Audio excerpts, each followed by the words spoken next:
It's the gift that keeps on giving. Pittsburgh and Baltimore, a hallmark card of football's purest intentions. Man, we done been in a bunch of these, you and I, haven't we? We have. Yeah, let's go. Let's go. Whatever it takes. 1 on 3. 1, 2, 3. Win. Coming into a game like this, you can't afford to warm up to the physicality. You got to bring the physicality.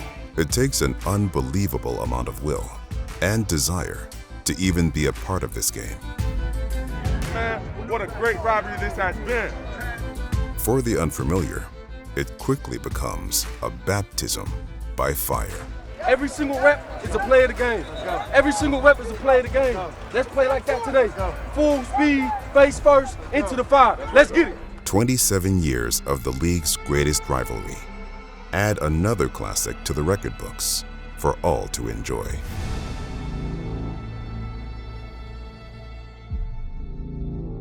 Here we go. This pass is caught, and that's a touchdown. That's the way to work. Come on. He's hit and sacked. The Steelers win the football game. Let's go!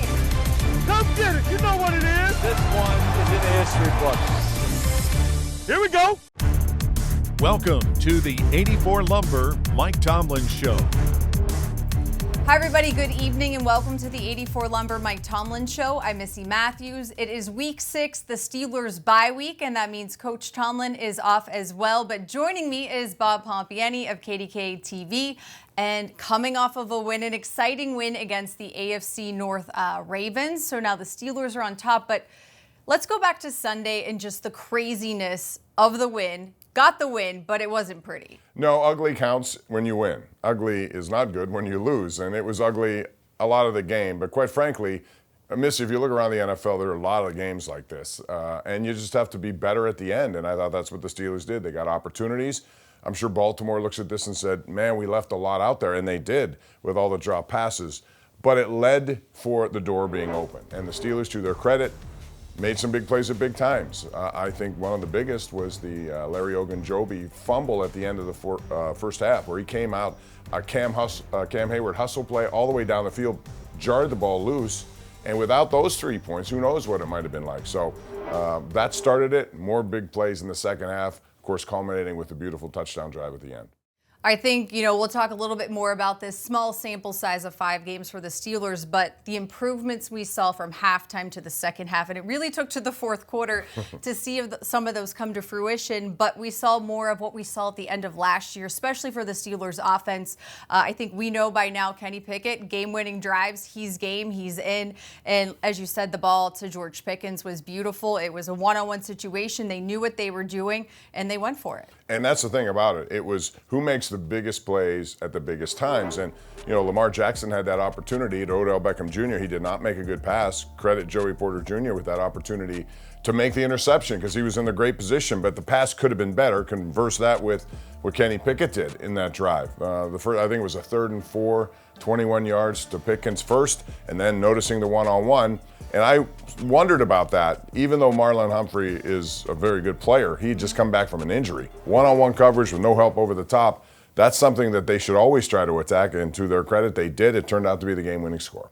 What did you see from the run game in terms of maybe evolving a little bit more in this one? I thought, as usual, Jaylen Warren knows how to get things going. I think he accounted for like 49 yards on 3 plays. Warren is outstanding. He knows what to do, and even a high hurdle, which I didn't think was going to happen there. That's a Najee Harris move, and he took one right out of his page. But I thought those 2 guys together, as this evolves, I would expect them to complement each other even more. All right, well, we have some exclusive sights and sounds from the Steelers' 17-10 win over the Ravens. Take a look. Big 3rd down for this Steelers defense. They trail by 2. Come on, you got to hold, boys. Let's go.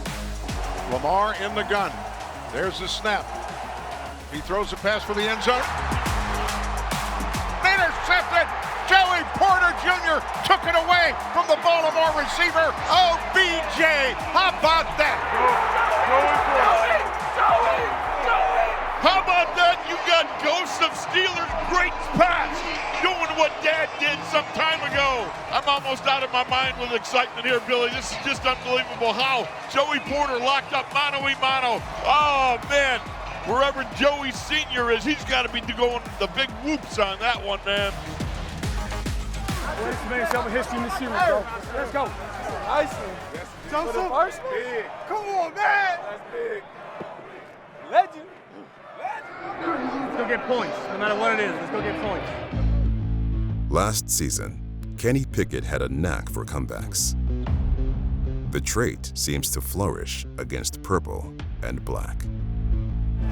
It is caught by Allen Robinson, and that's enough for the first down.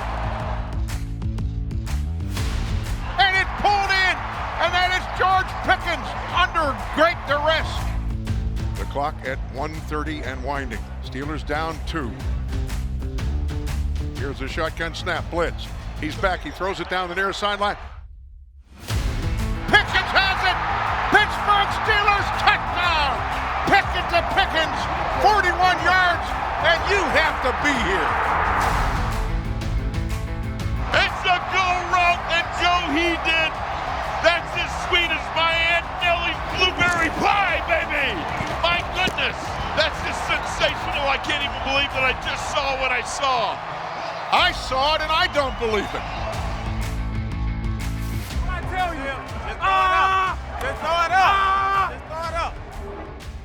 All right, well, that's a wrap on Week 5, and the Steelers and Ravens, they'll meet again in the last game of the season. But coming up here on the 84 Lumber Mike Tomlin Show, we'll talk about the first 5 games and what lies ahead for the Pittsburgh Steelers, plus a feature on defensive line coach Carl Dunbar.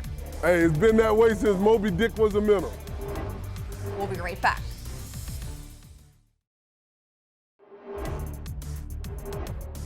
Welcome back to the 84 Lumber Mike Tomlin Show. Pittsburgh's defense has been making splash play after splash play in the earlier portions of the season to keep the Steelers in games, and I'm back here with Bob Pompeani. While that is great, the Steelers offense only 5 touchdowns. Really need to get things going, knowing that there's a longer portion of the season coming out of this bye week. Yeah, it's certainly great to get those big plays on defense because that keeps you in games. They change the momentum of games. But you'd like to give that defense kind of an easy day once in a while, and the offense hasn't done that yet. They're, bottom of the list when it comes to scoring touchdowns, and I think that's where it needs to improve moving forward, especially in the red zone. You got to come up. You have big playmakers. Hopefully, with the return of Deontay Johnson and Freiermuth and company, they can utilize that more. The bye week last season was a little bit later, but we saw what a difference it made in terms of regrouping, looking at things that worked and didn't work, and what they came out and did the back end of the season. Do you anticipate hopefully seeing maybe that jump again this year? I would like to see that. I think everyone who follows this team would, because that's the way you're going to make improvements. And last year, Missy, to your point, they were 7-2 down the stretch, doing it in a more physical brand of football.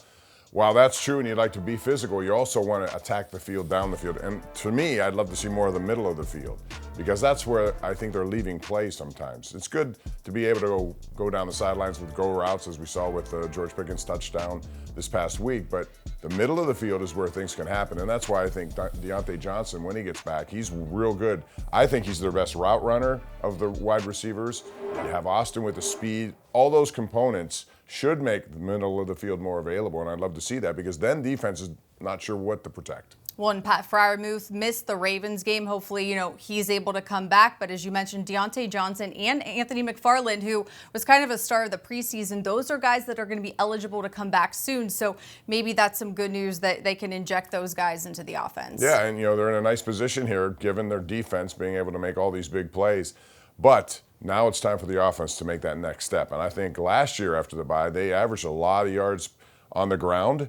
They need to do that. And conversely, I think the Steelers also need to get better against the run. The defense is making big plays, Missy, but I also think they're allowing too many big chunk yards. I looked at the list of defensive tacklers, and you don't see many defensive linemen. It's Minka, it's the linebacking inside guys, the safeties. The defensive linemen need to start stuffing plays at the line of scrimmage to make things easier, I think, on third and long situations. And speaking of defense, do you want to see more of Joey Porter Jr. moving forward? Yeah, don't you? Yeah, JPJ all the way. I think he's earned that spot. And I think last week was a good opportunity for him to be in there, given the fact they had some problems early in the game, and without the drops, they may not even have been in that game. That play was huge given what it represented. All right, thanks so much, Bob. Coming up now, we want to show you a playbook from Merril Hoge, talking about maybe some little tweaks to the Steelers' offense that you might not notice that could be good as they head into the second half of their season.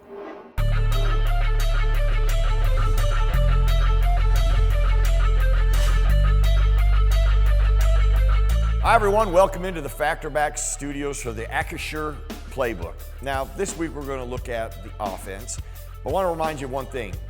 Teams win championships. No defense has ever played the entire game, no offense has ever played the entire game. What they did the Ravens game was they won as a team, and they're not even playing their best football, especially on the offensive side, and that's where we're going to look, because there is great potential, especially after you watch them on tape, of a lot of upside here. So let's first start in the running game. In the second half, they started to do some things in the running game that were really beneficial. Here's been their struggles. Here's what an outside zone is. You really have your runner who's threatening to get outside but looking for running lanes. So what you also do is you trust the strength of this run, which is this double team right here. You hug the double team. They're going here to this guy. Everybody else has individual blocks. Everybody's done a great job. But let's take it just one step further, because Najee does a great job of threatening and pressing the hole, we call it. So he presses the hole this way. When you press the hole this way, you pull the defender over here. Now what you have to have is your offensive lineman to see that. And Mason Cole does that. He comes back to get the block. He secured this. Everybody has their blocks secured. And then what Najee does is he now threatens here and gets in here. This is beautifully executed as a team. All right, let's go to the passing game. This play wins the game. Now you'll hear this, they'll say cover zero. A lot of people might not even know what cover zero is. Well, this is what cover zero means. See this big zero here? Nobody is here deep. Well, when they do this, basically what they're saying is, okay, we're coming after you, and we think we're better than you. And at this point, they play better, so rightfully so. But you know what Kenny Pickett sees? He sees this right here, a one-on-one matchup that I love. He sees that matchup, and he makes the throw to it. Moves over a little bit, was a beautiful throw, easy catch, touchdown, game winner. From the end zone, you get to see really where he is as a quarterback. Why is he running around, barking up and down? Here's what he's doing. He has changed the protection. He wants to get this protection to slide out this way to the big guys, hold the tight end in, max it, and bring your back across. That's why he even fades this way, because the strength of that protection is going this way. This is a sign that he has command of the offense. They keep working on these elements. They keep getting better. The key is playing the best football at the end of the year, not at the beginning of the year. But there is major upside for this offense going forward. Thanks so much, Merril, and you can head over to the Steelers official YouTube page if you want to check out more of his playbooks from throughout this season. Well, as promised, coming up next here on the 84 Lumber Mike Tomlin Show, the football journey of defensive line coach Karl Dunbar that has included a few stops here in Pittsburgh. We'll explain that. Now it's time for this week's Yinz Chat trivia question. Who holds the Steelers record for most career interceptions? Mel Blount or Troy Polamalu? Find out after the break.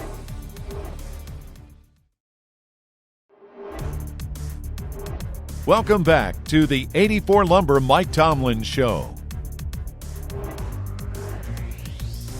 Your Yinz Chat trivia answer is Mel Blount with 57 career interceptions. Yinz Chat's regular season challenge is back, and each week answer Steelers trivia and make game day picks for a chance to win signed helmets, jerseys, footballs, or even a trip to the 2024 NFL Draft.